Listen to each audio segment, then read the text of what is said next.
আমার জন্য বোতলে কিছু পানি ভরো।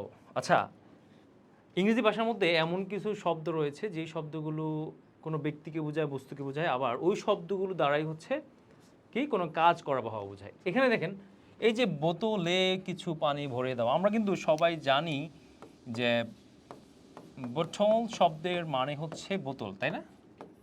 রাইট?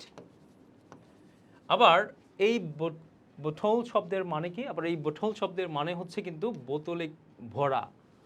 এই বোতল শব্দের মানে কি? বোতলে বোতলে ভরা। ওকে, সুতরাং আমি বলতে পারি এরকম, আমি কাউকে বলতে চাচ্ছি এরকম বোতল। ওকে, আমি কাউকে বলতে চাচ্ছি এরকম বোতল কি কি করবে? বোতলে ভরে দিবে। তাহলে বোতল মানে ভরে দাও, বোতলে ভরে দাও। কি ভরে দিবে? পানি। তাহলে বোতল সাম ওয়াটার, সাম ওয়াটার। বোতলে কিছু পানি ভরে দাও। কার জন্য? আমার জন্য। তাহলে কি হবে? ফর মি, আমার জন্য। রাইট? ফর মানে জন্য, রাইট? মি মানে আমার, কিন্তু প্রিপোজিশনের পরে মি আসার কারণে হয়ে গেছে কি আমার জন্য। এই তো হয়ে গেল। রাইট? Okay, thank you. আসসালামু আলাইকুম ওয়া রাহমাতুল্লাহি ওয়া বারাকাতুহু।